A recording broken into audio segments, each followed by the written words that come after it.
Bate-papo. Moeli, domingo é Dia dos Pais e essa temporada sempre nos desperta para falar sobre paternidade. E a gente tem falado muito por aqui nos últimos anos mais sobre paternidade de verdade, pais presentes, né? Não o pai que faz o mínimo, mas pai que é pai. E lá pelas tantas na jornada eu conheci o Davi Becker e tive o privilégio de entrevistá-lo num Talks especial sobre paternidade. E foi, sem sombra de dúvidas, um dos mais emocionantes que eu já fiz. E aí a gente trouxe o Davi para a bancada aqui do Panorama. Davi, bom dia, prazer tê-lo conosco. Bom dia, Aline. Bom dia, Moisés. Bom dia. Bom dia aos ouvintes. Davi e Moisés, lá naquela oportunidade nós estávamos fechando assim o talk show da noite com os convidados e eu comecei a receber muitas sugestões de pessoas que frequentam o evento para ouvir o Davi. E a história que as mulheres me narravam era: nossa, o Davi é um pai super presente, passou por uma situação extremamente adversa e mergulhou ainda mais nessa paternidade. Davi, conta pra gente.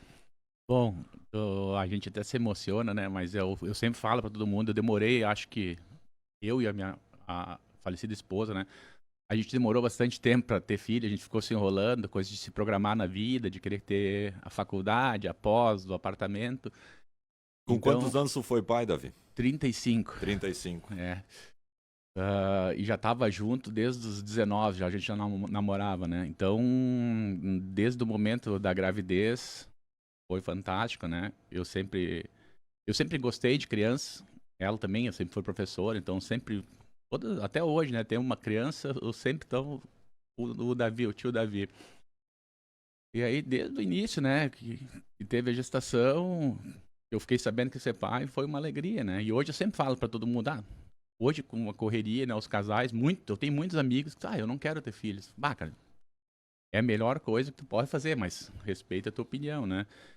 Então, nessa caminhada, né, que nem quando a minha esposa ficou grávida, lá desde o início, ela teve uma complicação, e até então eu não conhecia, que ela tinha um mioma, e esse mioma ele causa, quem tem um mioma na gravidez pode ter aborto, então até os 6 meses, eu acho que a gente foi em 5 ou 6 médicos, a gente só se tranquilizou no 6º mês, né, que a gente foi no médico, até que é um amigo meu que ele disse, cara, tu quer saber agora não vai ter aborto, o nenê tá maior, mas todos os outros médicos falaram, eu ia falar a mesma coisa. Então daí o Lucas nasceu e tal. Nasceu prematuro ou nasceu? Não, nasceu... Não nasceu tão grande que nem o pai, né? O pai, coitado da minha mãe, que eu nasci com 5 quilos, ele nasceu com 3 quilos, mas nasceu pequenininho, agora ele tá bem grandinho, né? Então, ele tem 10 anos hoje. Ele vai fazer 10, dia 18 de setembro. Olha só. Tem 9. Então, ele nasceu, então, logo que ele nasceu, né? Assim que a minha esposa voltou a trabalhar, ela começou a se sentir mal e tal, e coisa, fez exames, aí ela foi diagnosticada com câncer, né? Então, aí ela lutou, né? 3 anos, quase 4 anos, né? E em 2018 ela faleceu, né? Aí o Lucas tinha 4 anos. E aí, várias coisas, né, que fez com que eu me ligasse mais com meu filho, né? Que a gente tá sempre junto, a gente faz coisas juntos, né? Sem contar, né? Uma rede de apoio que eu tenho também, que eu sempre digo que... E até antes a gente tava comentando fora do ar, que eu falava com todo mundo que eu tenho, digamos... Eu tenho uma namorada, né? Mas eu tenho 2 sogros e 2 sogras, né? Então, a família da minha falecida esposa sempre me apoiou. Eu sempre brincava só, cara, brincava com do meu sogro, né? Pra todo mundo, cara, meu sogro me deu tão bem com ele, se um dia acontecer uma coisa comigo, eu precisar morar na casa dele, ele vai dizer, não, pode vir morar. E a gente tava falando antes, né? Acabou com essas enchentes aí que eu tive que 4 meses estar morando um pouco lá, um pouco na casa da minha mãe, né? E assim foi, né? Então agora, que nem eu comentei, dessas enchentes que teve, faz desde domingo que meu filho voltou a morar comigo, né? Que a gente restabeleceu, a gente teve que mudar, né? Sair de Arroio do Meio. E aí a gente tá morando junto, né? Davi, tu faz o câmbio, inclusive, do colégio, daí pro guri que agora precisou trocar de colégio. Mais um desafio e tanto. É um desafio, assim, da escola, da vida, né? Assim, pela escola, Ele estudava no Rio do Meio, que é uma escola muito, muito, muito boa. E além disso, eu tinha uma grande afinidade, porque eu era vizinho da diretora, né? A Tica, como A todo Tica. mundo conhece, né? Então, eu disse até para ela, isso dói bastante em mim ter que tirar da escola, né? Mas esse transtorno, eu ter me mudado de cidade, ficou inviável, né? E aí, eu achei que também ele não ia querer, ele gosta muito dos colegas dele, todo dia ele fala com os coleguinhas e conversa, né? Hoje os meios de comunicação, o celular, são ferramentas que aproximam as pessoas, né? Então, pô, tá sendo uma batalha, mas a gente também foi bem acolhida na nova escola. Eu comentei também com vocês, às vezes sempre uma coisa que eu incentivo meu filho é o esporte também, que graças ao esporte, por ele jogar numa escolinha que tinha feito com um intercâmbio com a outra escolinha lá, que a gente está morando em Santa Clara agora, facilitou bastante, né? Ele já saiu de uma escolinha de futebol, já conhecia os outros meninos, né? E já teve as portas abertas. Então, né, o esporte, ele já, por si, ele já consegue ser menos inibido, né? E já tá se adaptando bem legal. Eu acho que eu fiquei mais nervoso nessa troca do que ele, né? Ô, Davi, quando a gente tem qualquer desafio da maternidade, da paternidade não é diferente, a gente compartilha, né? A gente compartilha com o pai da criança, com a mãe da criança, e são muitos desafios e são o tempo todo, desde os mais os que impactam mais, assim, um desafio de saúde, uma pauta de saúde que tenha. Eu essa semana recebi informação que o Bento vai ter que usar o dreno no ouvido, que é uma coisa muito comum, tá todo mundo fazendo, mas eu, obviamente, fiquei apavorada, como toda mãe, mas daí tô compartilhando ali com o Dani, e assim como tem outras coisas do dia a dia, quando a criança sai com uma frase que a gente pensa, nossa, de onde é que saiu isso? Será que não estamos fazendo? Vamos ter que voltar, vamos ter que recalcular a rota. Como é que é pra ti fazer isso lá com 4 anos? Ele ainda era muito pequenininho, né? E aí tu assume essa paternidade solo naquele momento, né? O começo da jornada é sozinho. Assim, ó, que nem eu falei na entrevista outra vez e falo de novo, teve muita dessa caminhada que eu não me dei conta na hora que a minha esposa fez, né? Ela, no final da vida, eu acho que ela percebeu e ela começou a passar responsabilidades para mim. Então, assim, ó, ela, por mais dor que ela tivesse de ter que fazer isso, ela começou a se afastar um pouco do filho, tá? E isso fez com que ele já estivesse acostumado comigo, com o dia a dia, era eu levando as coisas, eu fazendo as coisas. Isso facilitou um pouco também, né? E aí, lógico, né, que eu comentei, eu tive apoio de muitas pessoas, dos meus vizinhos, da própria escola, de todos os pais, coleguinhas, dos tios, da Dinda dele, né, que é a Luísa e o Kiko, que acolheram ele, o vô, a minha mãe, meus irmãos, então muita gente me apoiou, mas assim, ó, eu também fiz um acompanhamento psicólogo, né, e tem muitas coisas assim que as crianças, vocês são pais, sempre, elas testam a gente desde o início, né. Então meu filho, no começo, eu não sei se ele queria chamar atenção, enfim, ele às vezes chorava, tô com saudade da mãe, tô com saudade da mãe, e aí, né, e eu chorava junto, chorava mais que ele. Um dia eu comentei com a psicóloga. E ela disse, Davi, eu sei que é ruim pra ti, mas assim, ó, tu pega e não chora. Ele fala, eu também sinto uma coisa que o pai não queria, a mãe virou estrelinha, enfim, e não chora. Aí eu não chorei disso. O pai também não queria, foi uma coisa assim. Ele parou, eu vi que ele tava assim, ele botou as mãozinhas no rosto, chorando, né? Ele abriu, e aí ele viu que eu não tava chorando, ali pra diante passou, né?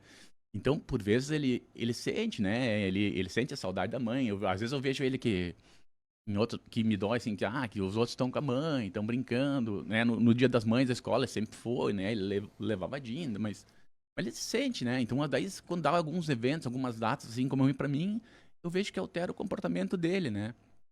Mas eu acho que pra mim, o maior assim, ó, tu ter que ser forte.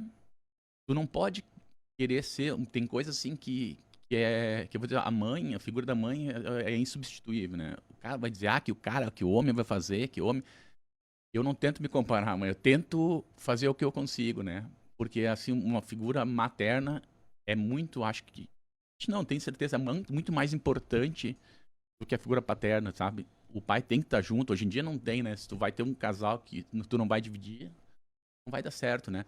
Mas a figura da mãe é mais importante. A mãe carrega, a mãe faz, então eu não tento fazer a figura da mãe. A mãe é mais delicada, sabe?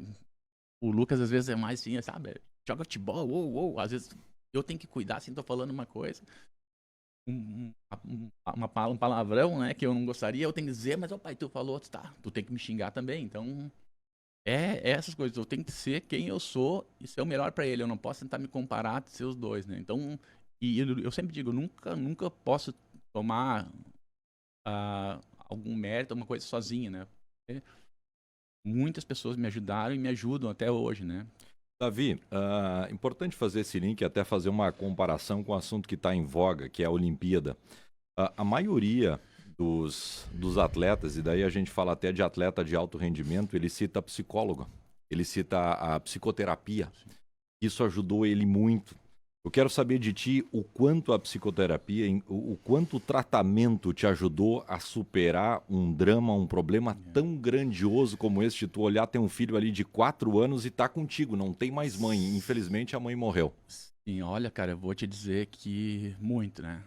A Carla foi minha psicóloga, tanto que eu parei, né? Eu fui assim, mas digamos, eu fui... Eu sou um cara muito cético, né, cara? É isso, tu vai ter que fazer, tu te ferra. Mas assim, a Carla era uma pessoa que acompanhava já a minha esposa. E eu pensei assim, não, cara, porque minha esposa também, logo quando ela começou o tratamento, eu acho que muito ajudou ela, que ela foi fazer o acompanhamento psicológico, tá? E eu vi que funcionou pra ela. Então, o cara, assim, por ser meio casca grossa ou grosso, sempre acha, psicólogo, é frescura, né? Uhum. Mas, cara, me ajudou muito. Me ajudou muito. Porque ela dava algumas dicas, eu conversava com ela, então é difícil. E assim, às vezes tu tá com um psicólogo, ele não vai te dar a solução, né? Ele vai dizer, cara, tu tem que pensar isso, fazer aquilo. Então, pra mim, adiantou muito, né? Que nem tu falou na parte do atleta, né? Por mais que tu seja um amador, né? Às vezes se concentra, tu faz as coisas. Se tu não tem concentração, não tem o foco, né? Então não vai dar certo. Eu já li também um livro uma vez do cara que era preparador do Ayrton Senna, que também era um cara focado ao extremo, né? Acompanhamento psicológico, físico direto. Então eu sou muito daqueles caras, não diz que tu não tem tempo, né, cara? Porque às vezes, porque eu não tenho tempo pra isso, não tenho tempo pra aquilo. Eu, quando eu tava afim, cara, de pedalar, fazer uma coisa, eu já dizia um dia antes pro meu vizinho, se o Lucas acordar, ou quando ele tava maiorzinho, ou qualquer coisa, eu ligo pro pai, eu pegava a bicicleta e ia pedalar às 5 da manhã. Ou eu ia pedalar às 9 da noite, depois que ele dormia, né? E assim tu vê muitas outras pessoas que acham tempo, né? Então, é tu que controla o teu tempo, tu que controla os teus instintos. Não, o acompanhamento psicológico, para mim, foi fundamental, né? Extrema importância. Aí, depois de um tempo, eu achei que tava... Eu acho que até, né? Eu nunca mais falei depois com a Carla, mas eu acho que ela disse que tava de boa, a gente entendi, né? Que tava, mas eu parei, né? Também, as outras coisas da vida, eu sempre... Eu sou um cara que tenta achar alguma coisa nova. Eu já fiz algumas outras terapias diferentes, sim, né? Também curti bastante, mas aí eu senti o ponto, a hora que eu consegui, eu parei. Davi, agora ele vai fazer 10 anos, né? Mas ainda é uma criança, mas loguinho ele é um adolescente. E aí outros desafios chegarão, né? Eu te perguntei lá dos 4 anos, porque é a fase que eu tô vivendo agora com o Bento.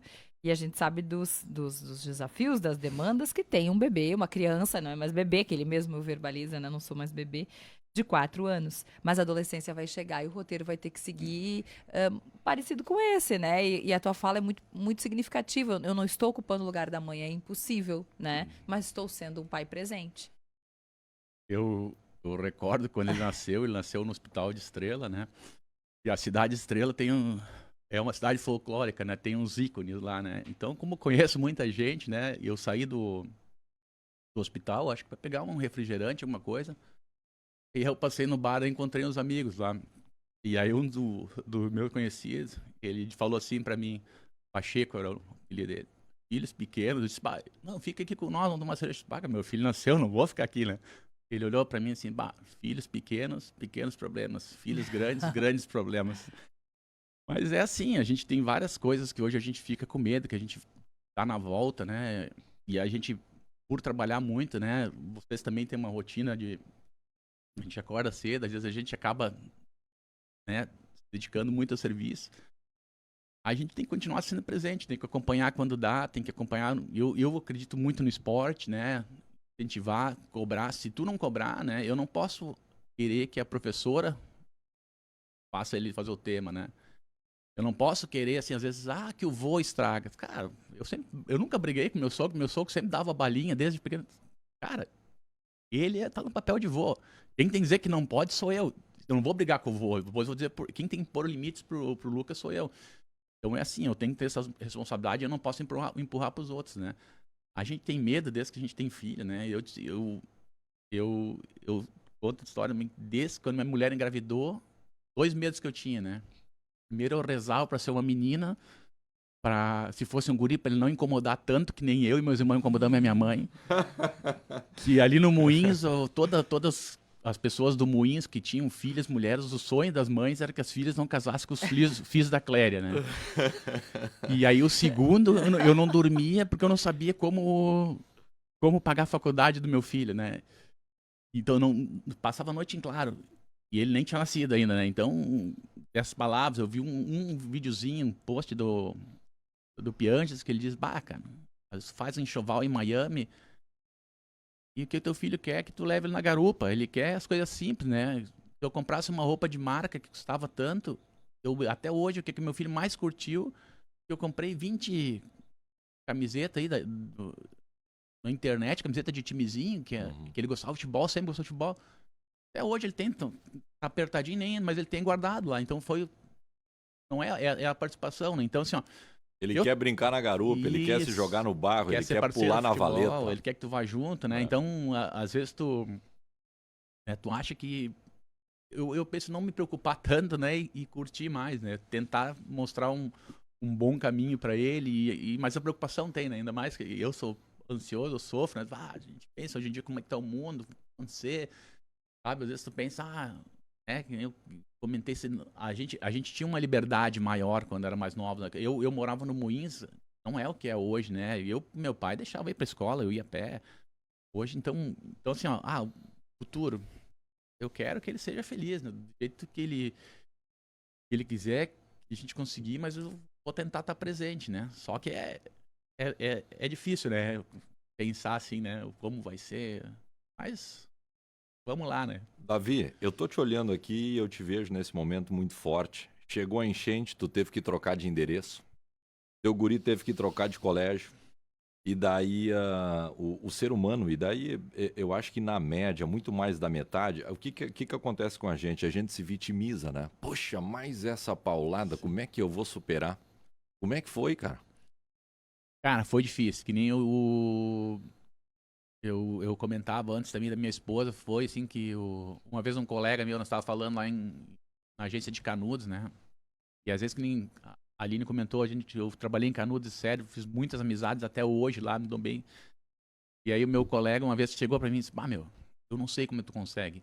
Eu sabia que minha esposa tava ruim, sabe? Ela sabe? Às vezes eu tinha que sair, tinha que me ligar, eu tinha que sair às pressas pra cuidar ela, então assim... Aí eu disse pra ele, cara, eu não sei como tu consegue, tu tá sempre rindo aqui. Disse, eu vou te dizer, às vezes as coisas acontecem, tem que ser na hora certa, né? E eu quase todo dia, eu vou chorando e volto chorando, né? Então, são coisas que às vezes as pessoas não vê, né? Mas a gente sofre, né? Eu fiquei uma semana sem dormir, a enchente, né? Não perdi muito, né? Mas perdi. Mas tem gente que perdeu a vida, né? Então, se a gente vê aquele vídeo do cara lá de Carneiros ali, então, tinha pra chorar, chorou. Eu, quando subiu lá e volta a dizer também, adoro a Arroio do Meio, mas a Arroio do Meio teve uma... Porém, não sei das outras cidades mesmo que eu vivi, e a cidade foi saqueada, né? Então, foi uma coisa muito feia, né? Muito feia da população de Arroio do Meio. De alguns, né? Então, e foi muita água, então... No momento que eu saí, eu virei as costas, abriu pra colina e disse, não vou mais morar aqui, Até porque, né, ficava inviável o transtorno, todo dia passar ponte, hoje tu vai perder 4 horas. E vou buscar uma vida nova, né? Então talvez dessa parte de ter acontecido essa enchente, para mim serviu de, trocar de áreas, né? Eu estava no mesmo apartamento ainda que minha esposa morava. Talvez, eu não acredito muito nisso, mas então eu tive um outro desafio, eu tive que pensar maior, eu nunca pensei em morar em casa, cara. Daí eu conversando com um outro amigo meu depois da enchente, ele me disse assim: "Barro, Davi, eu sei que tu acha que eu tô errado. Eu acabei de pagar minha casa agora, mas cara, tem uma casa boa, os meus filhos têm tudo lá, a gente faz lá, e eu curto a minha casa. E vai curtir. Eu pensei, tá guardando, quer fazer uma aposentadoria. Na minha cabeça era guardar uma grana, ficar no apartamento e depois, uns 55, não dizer parar de trabalhar, mas sair da empresa que eu tô hoje, né, programado, e fazer uma outra coisa. Hoje eu disse, vou ter que trabalhar um pouco mais, né. Mas, cara, foi difícil, mas tá sendo difícil pro Vale, né. Não é pra mim, então eu me sinto ainda bem, né, por tudo, mas, cara, onde é que tu vê pra Oi do Meio, tu vê as casas, vê desgraça, mas tu vê muita coisa boa, né, muita coisa boa, muita gente ajudando, então qualquer tipo de ajuda, se tu pode fazer uma coisa, faz, né, na escola que o meu filho tinha, sabe, o que eu vou fazer, não tinha, a gente foi ajudar lá, então a gente tem que tirar as coisas boas, né, então o Vale todo sofreu, cara, pra mim foi difícil, fiquei uma semana sem dormir, com medo de água, às vezes, né, porque não acho que com medo de morrer, eu estava isolado no meu apartamento, né, eu não sabia se o apartamento ia cair ou não, e aí se eu saísse de lá eu ia ter que dormir aonde, porque eu não tinha como ir para minha mãe, eu não tinha acesso, né, o centro de Arroio do Meio ficou bloqueado, vou ter que dormir no ginásio com 2, 3 roupas, mas, cara, a gente tira força, a gente tem que reconstruir, né, o Vale tem que se reconstruir, né, e não vai ser, a gente tem que ter um pouco de paciência, né, eu acho que às vezes as pessoas pensam mais em criticar do que ajudar, né, unir agora e tentar tocar, reerguer o nosso Vale total, né? Olha o Nid aqui, ó. Gente boa demais, grande Davi, sou fã. É o que tá falando o Nid. A Irene Capes, em Canudos do Vale, meu grande amigo Davi. Que Deus te proteja, você, a sua família. Saudades. Passa lá na Irene. No Pinheirinho. Davi, sempre bom conversar contigo. Um feliz Dia dos Pais nesse domingo. A gente te escolheu para estar aqui representando tantos pais presentes e os desafios da paternidade, que muda o endereço, muda o sobrenome, mas que todos temos, né, nas nossas jornadas. Muito, muito bom sempre conversar contigo, muito bom ouvir a tua história e se emocionar contigo também, porque a tua história é de tantas outras pessoas, né? Então, muito, muito obrigada por estar aqui. Eu dizia a Angélica, Moisés, chama o Davi, não sei se ele topa vir, mas a gente vai tentar. Então, a gente está muito feliz que tu tenha vindo compartilhar conosco. Obrigado, Moisés, obrigado, Aline. E eu que agradeço a oportunidade de estar aqui, talvez compartilhar uma experiência com os outros, né? Então, como eu falei, muita gente sofre, muitas vezes não tem o amparo e vou dizer a sorte que eu tive, né? Por tudo, eu acho que eu tive sorte. Obrigado. E continua pegando o guri na garupa. Agora não dá, ele tá grande. Eu sempre brinco, tá grande teu guri. Eles olham pra mim e puxou a mãe, né? A mãe era pequenininha, ele tá grandão, mas uns amassos nele eu dou assim. A gente vai jogar futebol, então a gente tá sempre nos enroscos. Que história linda, que história emocionante. Davi Becker, nosso convidado.